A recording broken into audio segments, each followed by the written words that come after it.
Katika Biblia Takatifu zipo hadithi nyingi zenye kuonyesha ukuu wa Mungu, lakini pia zikitoa mafunzo mbalimbali ya maisha yetu ya kila siku.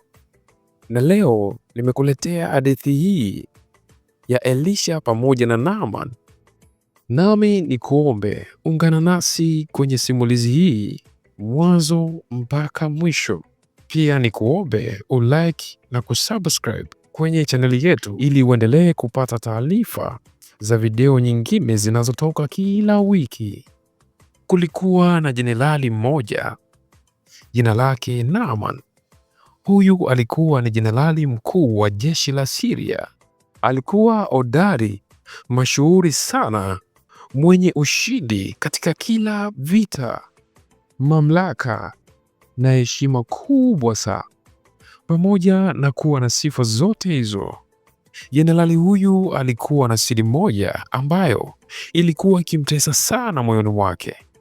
Naaman alikuwa ni mkoma katika siri yoyote. Watu walimwogopa sana, lakini siri ya ugonjwa wake ilimfanya awe dhaifu na asiye na tumaini, na hata utajiri wake hakuweza kumponya ukoma wake. Kulikuwa na msichana mdogo, mtumwa nyumbani mwa Naaman. Siku moja alimwambia Naaman kwa sauti ya upole maneno haya: laiti bwana wangu angeonana na nabii aliyeko Samaria, angeponywa. Maneno ya mtumwa yule yanifanya moyo wa Naaman kuwa na tumaini jipya na kuanza safari ya kuelekea kwa nabii wa Mungu Elisha. Naaman alibeba fedha, dhahabu na mavazi ya thamani, huku fikra zake zikizani kuwa uponyaji utanunuliwa. Lakini kilichofuata kiliuvunja moyo wake. Baada ya kufika kwa Elisha na vitu vyake vya thamani pamoja na pesa zake, Elisha hakutoka nje, bali alimtuma kijana wake apeleke ujumbe kwa Naaman. Na ujumbe huo ulikuwa hivi: nenda ukaoge katika mto Yordan mara 7 nawe utaponywa. Naaman alikasirika, aliona ni kama amedhalilishwa na kuongea maneno haya: je, mito ya kwetu Syria si bora kuliko Yordan?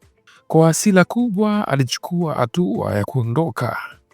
Kiburi kikawa juu yake. Utumishi wake walimkaribia kwa unyenyekevu mkubwa na kumwambia, bwana wangu, kama angelikuambia jambo gumu usingelifanya?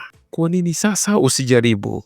Naaman alisimama na kutafakari maneno ya watumishi wake, kisha akakubali kwenda kwenye mto Yordan. Na alipoingia kwa mara ya kwanza, hakuna kilichotokea. Kwa mara ya pili pia bado hakuna kilichotokea. Na alipozama kwa mara ya 7, ngozi yake ikawa mithili ya mtoto mchanga na ukoma wake ukapotea. Afya yake ikarudi, maisha mapya yakaanza. Naaman akarudi kwa Elisha akiwa mtu mpya na akasema, sasa najua hakuna Mungu mwingine isipokuwa Mungu wa Israeli.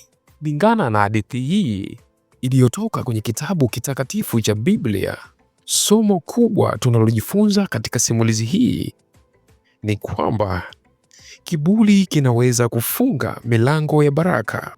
Mungu hutuma watu wadogo kuleta mabadiliko makubwa. Nguvu ya unyenyekevu hufungua milango ya miujiza, na mwisho, uponyaji wa kweli huanzia moyoni. Kwa hadithi kama hizi, tafadhali endelea kutufuatilia katika chaneli yetu. Mpaka wakati mwingine, ni wakati wa kusema bye bye.